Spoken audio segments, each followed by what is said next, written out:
Hello दोस्तों, आपका स्वागत है। आज मैं आपको एक फैंटेसी फिल्म दिखाऊंगा जिसका नाम है तालीस ऑफ टेल्स। यह राजा राजकुमारी के गाने की परफॉर्मेंस को एंजॉय कर रहा था। तभी अचानक उसे कीड़ा उसके हाथ पर दिखाई देता है। राजा उसे मारना चाहता था, लेकिन कीड़ा राजा के दिमाग को पढ़ रहा था और वो राजा के आदेश के अनुसार लेफ्ट हैंड से राइट हैंड पर कूद रहा था। छोटा कीड़ा राजकुमारी की परफॉर्मेंस से ज्यादा इंटरेस्टिंग था। परफॉर्मेंस के बाद राजा हॉल छोड़ने के लिए इंतजार नहीं कर पा रहा था, जबकि राजकुमारी ने महसूस किया कि राजा उसे इग्नोर कर रहा है। राजा कीड़े को अपने कमरे में ले गया और अपनी उंगली काट दी और कीड़े को अपना खून पीने दिया। फिर वो एक सोने का डिब्बा लाया जिसमें सॉफ्ट कुशन था और उसमें उसने कीड़े को सोने के लिए छोड़ दिया। उसने एक मैग्नीफाइंग ग्लास उठाया और बड़ी दिलचस्पी से कीड़े को देखने लगा। वो बहुत खुश था और कीड़े पर पूरी तरह से मोहित हो गया था। कुछ दिनों बाद कीड़ा मूंगफली के दाने के साइड जितना बड़ा हो गया को खुश करने के लिए राजा पूरे दिन घर में रहता और उसने कीड़े को खेलने के लिए बहुत सारे खिलौने बनाए। राजा अपनी बेटी से ज्यादा कीड़े की देखभाल करने लगा। राजकुमारी की शादी की उम्र हो गई है और एक दिन राजकुमारी रात के खाने के समय राजा को बताती है कि वो शादी करना चाहती है। राजा राजकुमारी से पूछता है कि उसे किस तरह का हस्बैंड चाहिए, जिसके जवाब में राजकुमारी कहती है कि उसे एक साहसी, मजबूत और सुंदर दिखने वाला पति चाहिए। राजा बिना किसी हिचकिचाहट के हाँ कर देता है, लेकिन वो अपनी बेटी से इतनी जल्दी दूर नहीं होना चाहता था। उसी वक्त राजकुमारी कहती है कि मीट अच्छे से पका नहीं है, जिससे राजा को अपने कीड़े की याद आती है। वो एक बर्तन में मीट लेकर अपने कमरे में चला जाता है और धीरे से कीड़े को पुकारता है। हम देखते हैं कि कुछ ही हफ्तों बाद कीड़ा पहले से 100 गुना बड़ा हो गया है। राजा उसे मीट खिलाता है और धीरे से उसकी पीठ पर हाथ फेरता है, इस उम्मीद में कि कीड़ा ज्यादा स्ट्रांग बनेगा। लेकिन एक रात राजा इमरजेंसी में डॉक्टर को बुलाता है और पता चलता है कि किड बीमार है। वो डॉक्टर चौंक जाता है जब कमरे में इंटर करता है, क्योंकि उसने कभी इतना बड़ा कीड़ा नहीं देखा था। कुछ जांच के बाद डॉक्टर राजा को बताता है कि कीड़े को कैंसर है। राजा कीड़े के मरने पर बहुत दुखी होता है और वो डॉक्टर को इस बात को गुप्त रखने का आदेश देता है। अगली सुबह राजा राजकुमारी से कहता है कि उसने पहले से ही उसके लिए एक पति चुने का तरीका सोच लिया है। कुछ दिनों बाद राजा एक विशेष जानवर की खाल बाहर लटका देता है और कहता है कि जो भी बता देगा कि ये खाल किस जानवर की है, उससे राजकुमारी की शादी हो जाएगी। पहला आदमी एक किसान है। वो खाल को थोड़ी देर के लिए रगड़त है और कहता है कि ये एक सूअर की खाल है। दूसरा आदमी एक व्यापारी है। वो इसे बहुत ध्यान से देखता है और कहता है कि यह एक पेड़ की चल है। वो सभी गलत जवाब देते हैं, जिससे राजा बहुत खुश होता है, क्योंकि वो नहीं चाहता था कि उसकी बेटी उसे छोड़कर चली जाए। तभी एक अच्छा सा, सुंदर सा दिखने वाला योद्धा आता है, जो राजकुमारी को पहली नजर में पसंद ए जाता है और राजा से इसके टेस्ट को रोकने के लिए कहती है और पूछती है कि यह किस जानवर की खाल है। राजा राजकुमारी को उत्तर देता है।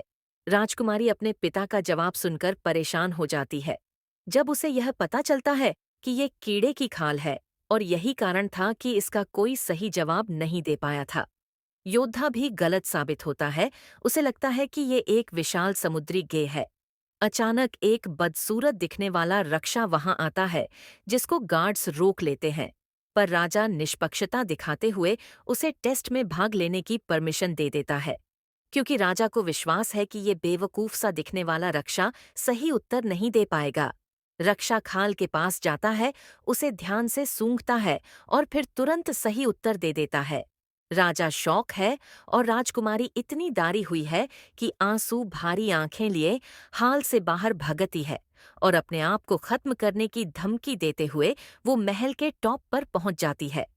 लेकिन राजा का कहना है कि एक राजा के रूप में वो अपनी बात से पलट नहीं सकता। अपने पिता के इज्जत रखने के लिए राजकुम राजा की बात मान लेती है और रोते हुए महल से बाहर निकलती है, जहां वो रक्षा से मिलती है। वो राजकुमारी का हाथ थमकर अपने घर की दिशा में निकल जाता है।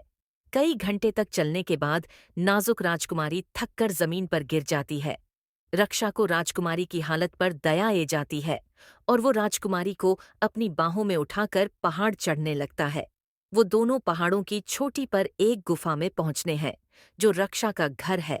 राजकुमारी वहां जानवरों की हड्डियां देखकर डर जाती है और वहां से भगाना चाहती है, लेकिन वो जानती है ये पॉसिबल नहीं है। अब वो बस बैठकर महल की ओर देखती रहती है। राजकुमारी वहां से भागने की उम्मीद छोड़ देती है, लेकिन एक दिन रक्षा शिकार करने के लिए बाहर जाता है। तभी राजकुमारी को एक औरत दिखाई देती है, जो पहाड़ के दूसरी तरफ जड़ी बूटियां इकट्ठा कर रही है। राजकुमारी उसे औरत से मदद मांगती है। वो औरत उसे बचाने के लिए तैयार तो हो जाती है, लेकिन वो अकेला ऐसा नहीं कर सकती। उसे अपने पति और बेटों की मदद की जरूरत पड़ेगी, इसलिए दोनों अगले दिन इसी जगह मिलने का निश्चय करते हैं। राजकुमारी इतनी खुश है कि वह पूरी रात जगती रहती है। अगली सुबह जब रक्षा ध्यान नहीं दे रहा होता है, राजकुमारी छुपकर गुफा के बाहर निकल जाती है। राजकुमारी उसे औरत के बेटे को देखती है। पता चलता है कि यह परिवार सर्कस में काम करता है और ये लड़का रस्सी पर चलता है और राजकुमारी को अपने कंधे पर उठाता है और पहले से लगाई हुई रस्सी पर चलता है और धीरे धीरे पहाड़ की दूसरी तरफ बढ़ता है। लेकिन उसी वक्त रक्षा को अजीब सी गंध आती है और वो गुफा के बाहर निकलता है। जैसे ही लड़का और राजकुमारी दूसरी तरफ पहुंचने वाले होते हैं, रक्षा उन्हें देख लेता है। रक्षा रस्सी पर लटक कर उनको पकड़ने की कोशिश करता है और जैसे ही वो उनके पास पहुंचने वाला होता है, वो रस्सी काट देते हैं। जब सर्कस फैमिली राजकुमारी को महल की दिशा में ले जा रहे होते हैं, तभी अचानक रक्षा वहां आ जाता है। पूरी फैमिली उससे लड़ती है, लेकिन रक्षा बहुत ताकतवर है और वो 3 लोगों को मार देता है। रस्सी पर चलने वाला लड़का अपनी मैन और राजकुमारी के साथ वहां से भाग जाता है, लेकिन रक्षा उनका पीछा कर रहा है और उनको पकड़ने वाला ही है। वो तीनों एक पत्थर के पीछे छिप जाते हैं। लड़का आग जलाकर रक्षा को मरने की कोशिश करता है, लेकिन रक्षा लड़के और उसकी मैन को मार डालता है। दारी हुई राजकुमारी भगती है, लेकिन एक दांत एंड पर पहुंच जाती है। वहां से उसे आगे भागने का कोई रास्ता नहीं मिलता।